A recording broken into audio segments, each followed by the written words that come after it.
As we talked about many times on the show, it is not small businesses that make business or make jobs for this country. It is newly formed businesses which spur job creation in this country by an overwhelming margin. And as a result, we need to have a culture that forms these things, right? Investment, regulation, all this sort of stuff. Our next guest has spent his career working as an advocate for small business and new businesses.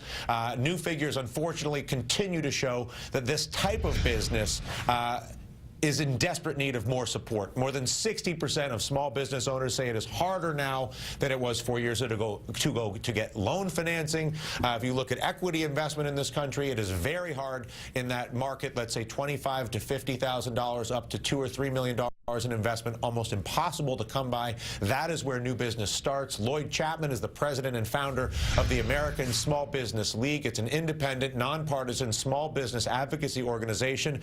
My question to you is very simple. What policy changes could we entertain this year in the tax code or anything else that could spur a resurrection of that investment into that critical sort of cradle-making, sort of pubescent ecosystem that is this formative place that is not getting the investment that it needs? Well, I think a really basic thing is to existing federal laws. They're on the books. Right now, federal law says 23% of all government contracts should go to small businesses. That's not happening. There's been about 20 investigations that show that most of that money goes to Fortune 500 firms. There's another law that says any federal acquisition under $100,000 should go to small businesses. That's not happening. Another federal law says 5% of government contracts should go to minority-owned companies. That program's being dismantled. And the thing that concerns me the most is President Obama's plan to combine the SBA with the Commerce Department. To me, that's really the same as closing the Small Business Administration, so I'm concerned about that. I guess the last thing is I thought the whole purpose of TARP, I saw President Bush, President Obama, and McCain on television talking about we need to pass TARP to increase access to capital for small businesses. And the truth is that since that was passed, access to capital has dropped. So I think President Obama and Congress need to do something to address that. Yeah, can we go back up two graphics? There was a graphic that we had that had the increase in bank profits and bonuses and the decline in lending. Ari, take a look at this. When we talk about the lack of investment and the distorted flow of capital in America, nothing to me is more instructive to that than the capital flows in the banking system in 2011. Bank profits primarily made in credit derivatives and offshore speculation, up $29 billion. That money provided by the Federal Reserve for free to the big banks. No one else gets that. Bonuses up, you can see 67%. Simultaneously, the federally chartered banks that we actually have, that we are giving this free money to, that we give all this special privilege to, have declined their small business lending by 43%. I don't care what the monthly jobs number is. When your financing system looks like that graphic, Ari, you are screwed.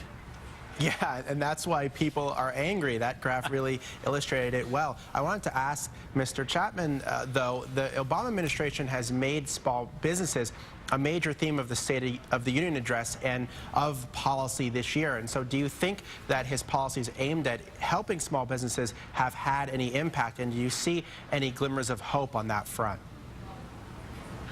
To tell you the truth, Obama talks about small business a lot, but when you look at what he does, I'm afraid he's actually dismantling all the federal programs for small businesses.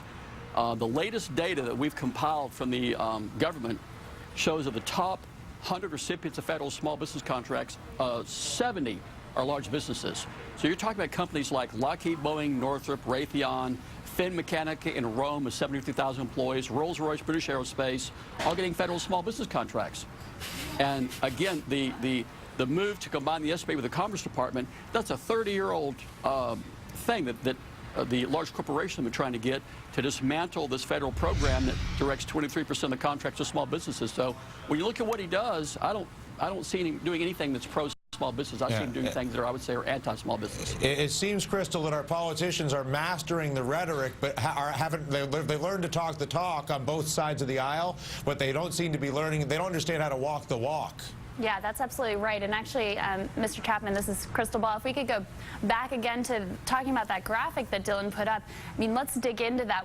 From your perspective, what would be the best thing to encourage and incentivize banks to lend to small businesses, so businesses can form and so that existing businesses can expand? Well, you know, they've actually passed a number of programs that are supposed to encourage banks to lend to small businesses. but they really didn't have any teeth in them. There's no downside to banks not lending to small businesses. So we need an enforcement mechanism, or? Yeah, absolutely. You need some enforcement mechanism, and increasing lending to small business needs to be tied directly to these banks getting help from the federal government. But again, there's been reports come out for 2 years now that lending to small businesses has dropped dramatically.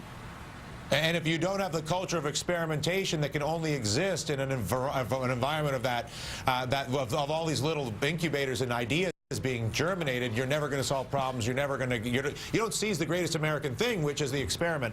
Lloyd, it's a delight to have you with us. Mike Williams, when you go home this weekend, you need to tell your friends at the Super Bowl that Dylan Ratigan wouldn't shut up, and as a result, you didn't get to ask Lloyd a question. And I apologize. It just means that you'll get to talk prolifically at some future date. I'm sorry, Mike. Mike Williams, Crystal Ball, Ari, Lloyd, thank you so much. Getting this Congress to work for America is just one of the topics that we discussed last night with our leaders in Washington. A wonderful event in Washington, D.C. We had the fiery progressive, I would say the most fiery of all the